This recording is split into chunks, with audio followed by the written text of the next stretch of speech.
uh, is currently undertaking visits to key regional countries, while the Chief of Defense Forces and the Chief of Army Staff arrived in Tehran yesterday.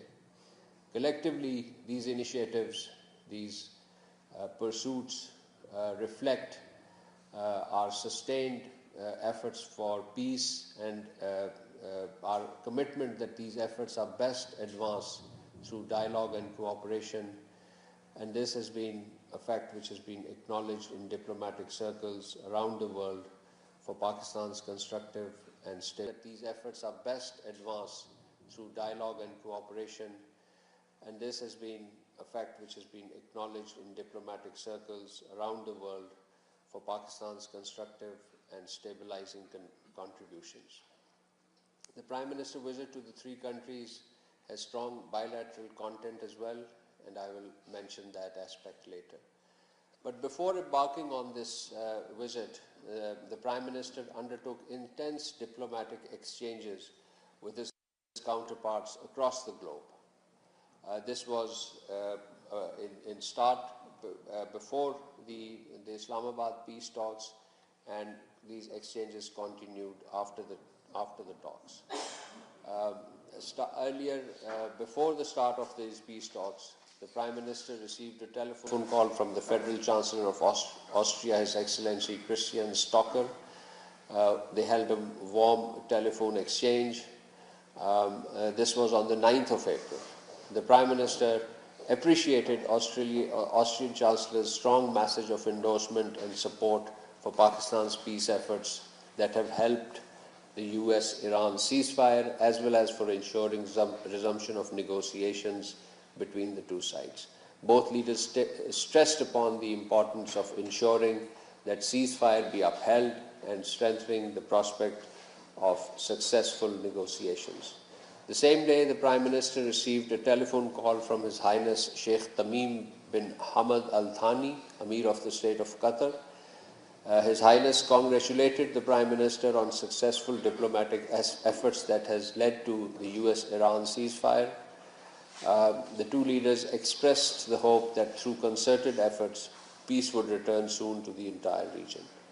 The same day, that is on the 9th of April, the Prime Minister received a telephone call from His Excellency Friedrich Merz, Chancellor of the Federal Republic of Germany. The German Chancellor expressed strong endorsement to Pakistan for our role in these peace efforts and for the holding of ceasefire between US and Iran and on the start of negotiations. Both leaders expressed serious concern over the ongoing hostilities in Lebanon and hope that the peace returns to the entire region. On the 9th of April, the Prime Minister also received a telephone call from the Prime Minister of Italy, Her Excellency Giorgia Meloni. The Prime Minister Meloni appreciated Pakistan's successful diplomatic efforts aimed at facilitating the talks and acknowledged and congratulated Pakistan for hosting these talks. The two leaders also discussed Lebanon and agreed the need for coordinated international efforts to prevent further attacks against that country. On April 10, our Prime Minister received a telephone call from the Prime Minister of United Kingdom, His Excellency Keir Starmer. The Prime Minister Starmer deeply appreciated Pakistan's effective diplomatic efforts and facilitated the Prime Minister on hosting peace negotiations in Islamabad, and he offered his best wishes for the success of this endeavor. Ladies and gentlemen, on 13th April, the Prime Minister received a telephone call from the Prime Minister of Japan, Her Excellency Sanae Takaichi. Appreciating Prime Minister's diplomatic role in facilitating the ceasefire, the Prime Minister of Japan expressed her country's full support for the peace process and its importance in regional stability and particularly global energy security. The same day, the Prime Minister received a telephone call from the Canadian Prime Minister, His Excellency Mark Carney. He congratulated Prime Minister Shehbaz Sharif on our peace efforts and offered complete endorsement of Canada for Pakistan's role towards de-escalation and regional peace and security. Ladies and gentlemen, eventually these peace talks did take place and were extensively covered, and I thank the media colleagues for their attention, their responsibility, and their dedication with which they covered these talks. As you know, the respective delegations were headed by the Vice President of the United States, His Excellency J.D. Vance, and the Honorable Speaker of the Iranian Parliament, Mr. Mohammad Bagher Ghalibaf. They were in Pakistan from 11th to 12th of April. Before embarking on peace talks, the two delegations called on the Prime Minister Mohammad Shahbaz Sharif separately. We issued brief press readouts of these meetings. The talks continued for 21 hours. That is the duration of actual negotiation. Overall, the process continued for well above 30 hours if you count the movement of the delegations and the momentary breaks for meals and coffees and so on. So as such, the entire negotiation process was intensive and extensive, both in terms of scope and timelines. The Deputy Prime Minister and Foreign Minister, along with the Chief of Defence Forces and the Chief of Army Staff, helped mediate several rounds of intense and constructive negotiations.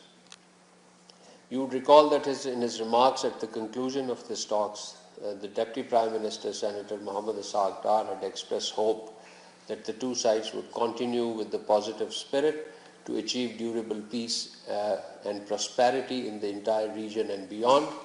It is imperative that the parties continue to uphold their commitment to ceasefire.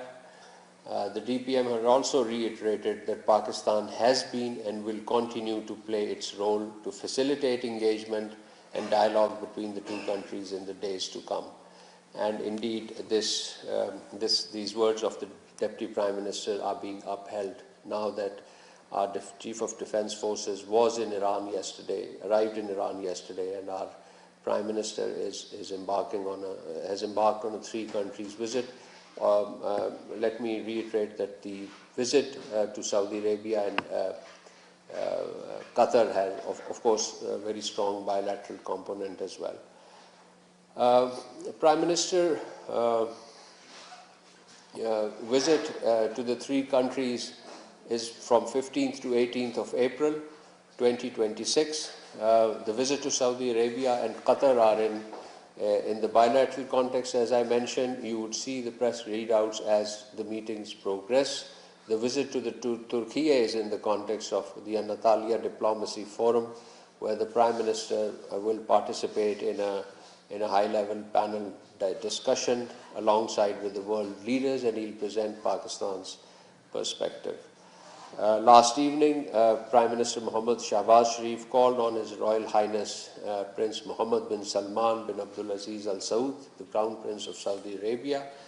The Prime Minister expressed full solidarity and support for the Kingdom of Saudi Arabia in the wake of recent regional escalations, and he appreciated Saudi Arabia's exemplary restraint demonstrated throughout the conflict, and indeed exemplary patience.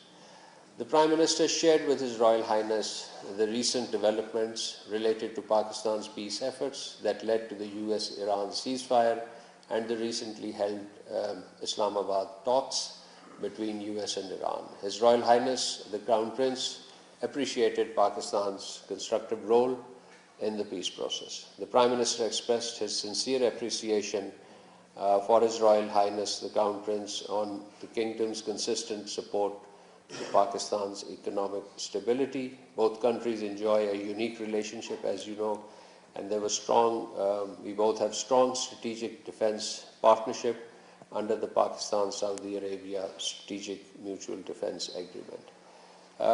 Apart from the Prime Minister's engagement, the Deputy Prime Minister also remained busy throughout the last 2 weeks, held numerous telephone conversations, numerous direct interactions with his counterparts. And let me just very briefly list some of the important telephone conversations of the past 2 weeks. Ladies and gentlemen, I'll just list them. There was a common message of support for peace efforts and our advocacy for the settlement of all outstanding disputes, as well as our mediatory efforts between the relevant countries. So on the April 2nd, the Deputy Prime Minister spoke with the Foreign Minister of Egypt, Turkey and Uzbekistan. On April 3, he spoke with the Foreign Minister of Saudi Arabia. On April 4th, he spoke with the Foreign Minister of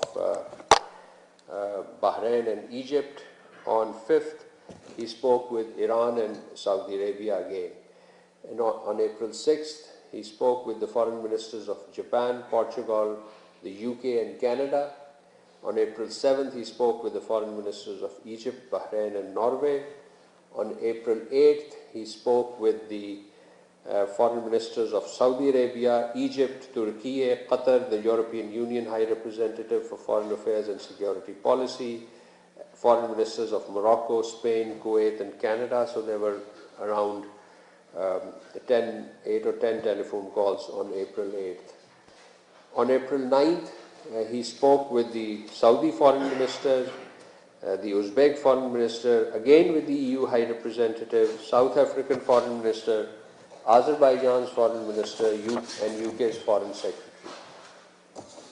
So these were the intense diplomatic exchanges that took place between the two sides. On April 10th, the DPM spoke with the Foreign Minister of France, Netherlands, Egypt, Saudi Arabia and Turkey, and on April 13th, he spoke with the Foreign Minister of China and the UK British Foreign Secretary. On April 14th, he spoke with the Foreign Ministers of Canada, European Union, Kuwait, Romania, United Nations Secretary General Antonio Guterres, and the Foreign Minister of Turkey. So, ladies and gentlemen, between a week prior to the Islamabad peace talks and 3 days subsequent to these peace talks, you could count the number of telephone calls which demonstrate our very active involvement in the facilitatory and mediatory roles, and then taking our important partners across the globe into confidence on these peace talks. Moving on to the other subjects, let me very briefly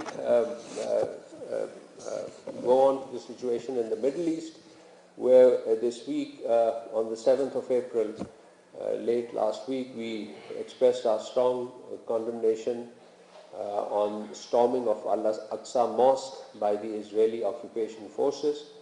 And on 9th of April, we strongly condemned the Israeli aggression against Lebanon.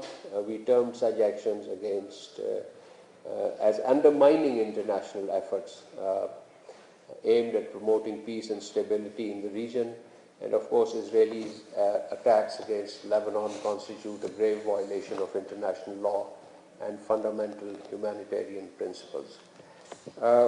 Another very important event of the last week, which I would want you to take note of, was the 45th meeting of the Council of the Regional Anti-Terrorism Structure, the SCO RATS, the Shanghai Cooperation Organization meeting. Pakistan is currently holding the chairmanship of this group, SCO RATS as it is acronymed.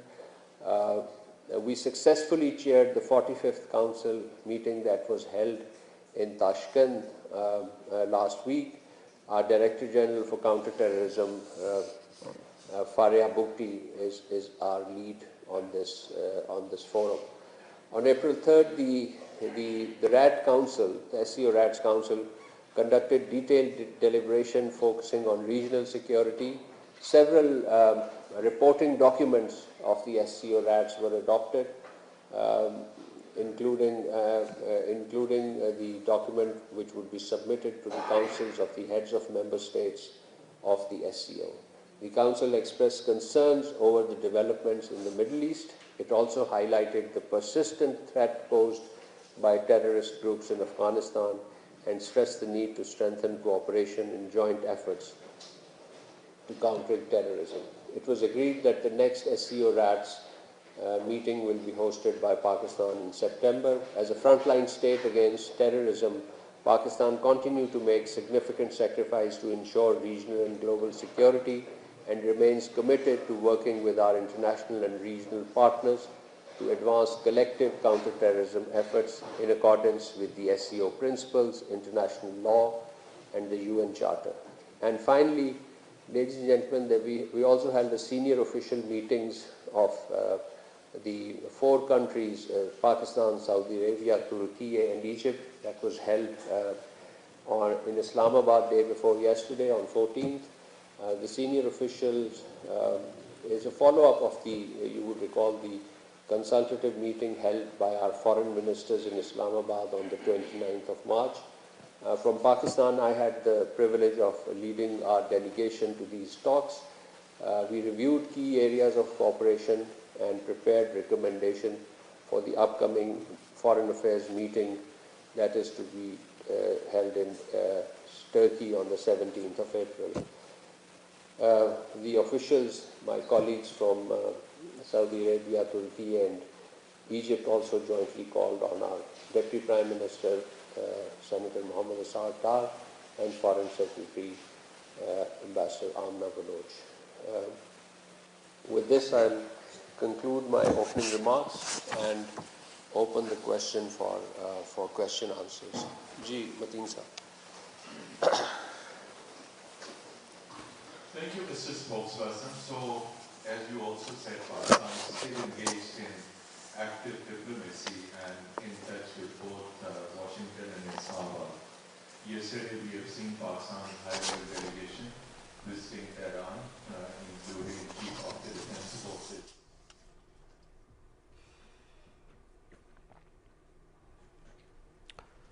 Spokesperson of the Foreign Ministry of Pakistan, Tahir Hussain Andarabi, is giving his weekly press briefing at the Foreign Office.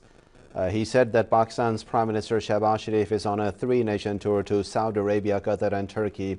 In his visit to Saudi Arabia, he had a meeting with Saudi Crown Prince Mohammed bin Salman, during which he discussed with the Saudi leadership Pakistan's efforts for peace in the region and the mediation that it has been doing between US and Iran to secure an agreement between the two countries. That was the live update for you. Keep watching Pakistan TV for further news and updates.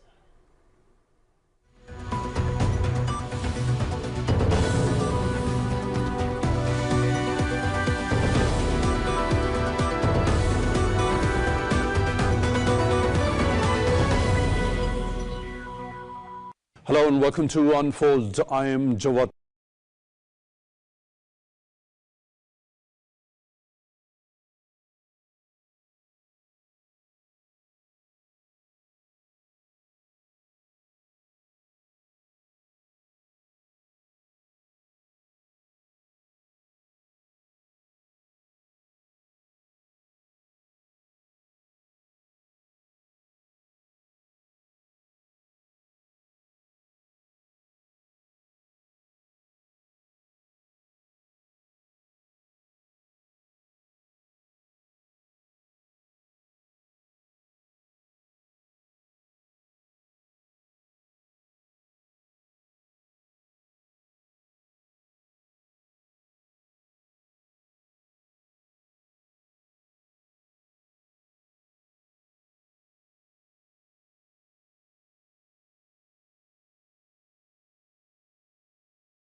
emboldening extremist elements within India and undermining efforts towards a durable peace and stability.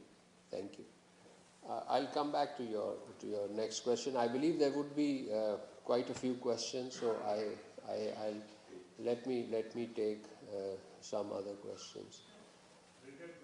Yes, madam.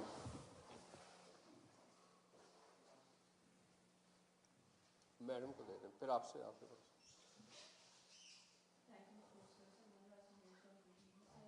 We have seen some really disturbing reports related to an incident in which Tanveer Ahmed Choban, an 18-year-old youth from illegal Indian-occupied Jammu and Kashmir, was brutally attacked in an act linked to cow vigilantism.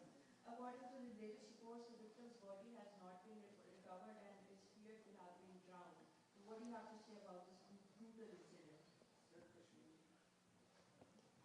We can come back. Yes, we have also seen this report. It emerged yesterday. We strongly condemn this heinous incident, which is part of a broader, deeply troubling pattern of hate-driven violence in India, where religious minorities are increasingly targeted by extremist elements operating with complete impunity.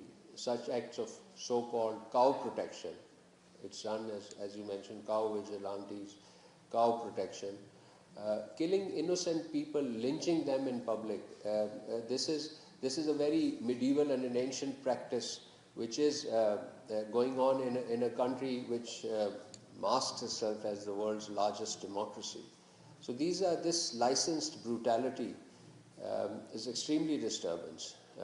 This vehicle for intimidation and violence, raising serious concerns about the protection and fundamental rights and the rule of law. The extremism of this menace, its import into Indian illegally occupied Jammu and Kashmir. It always existed in India, but now it is in this Indian illegally occupied territory of Jammu and Kashmir, adds yet another dimension to the already grave human rights situation in the occupied territory, where Kashmiris continue to be subjected to systemic marginalization and repression. The international community, we call upon them to take cognizance of this growing pattern of vigilante violence and its implication for human rights. We reaffirm our steadfast support for the people of Indian illegally occupied Jammu and Kashmir for their fundamental rights, including the right to life and dignity. And this licensed brutality in India, this lynching of Muslims, must end. Ji Processor. Thank you so much, Excellency. Obviously, we have plenty of questions about this thought process, but my question is something that developed this morning, that there has been introduced a bill for delimitation of constituencies in illegal Indian occupied Jammu and Kashmir, and very strangely or amazingly, there are references about Azad Jammu and Kashmir in that bill. So my question is, what do you comment about this development, and whether this development is to detract Pakistan from what spokesperson of White House, Caroline Levitt, expressed feeling of President Trump that Pakistan has proven a great mediator. So is it to detract Pakistan from doing a noble job of bringing peace and tranquility in the world? Thank you, sir. This is again an emergent development. We have seen these media reports, the tabling of delimitation bill 2024 at the Indian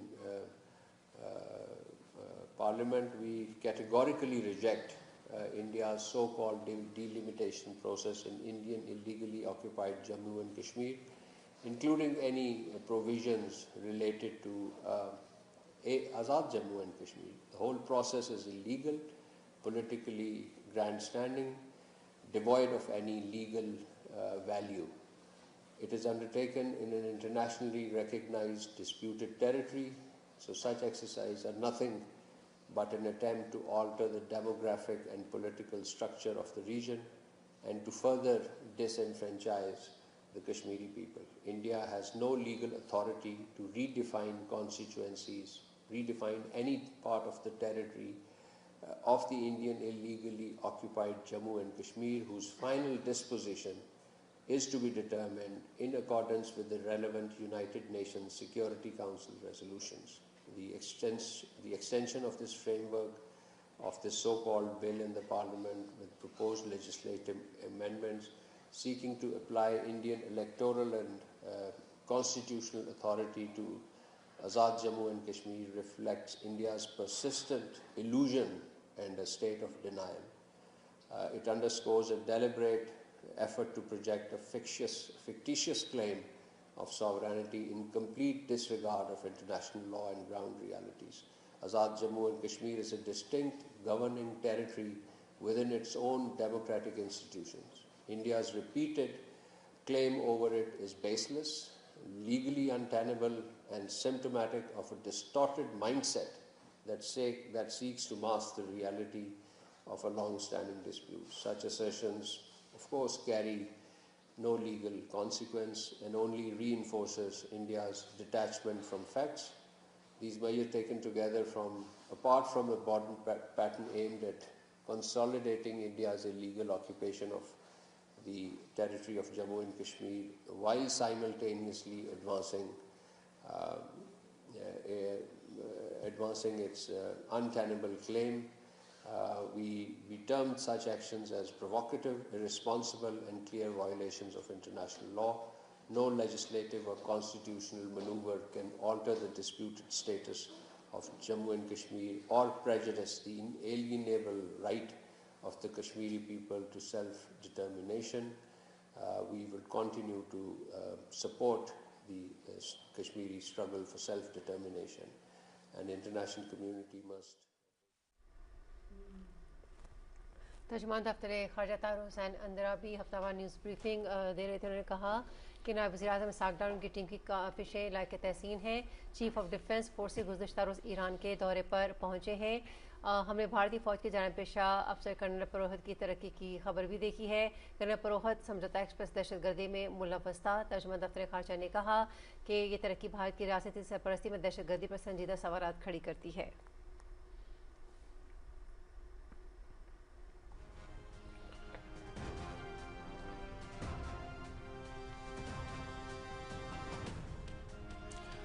वज़ीर-ए-आज़म शहबाज शरीफ की जद्दा में Saudi वलीअहद शहजादा मोहम्मद बिन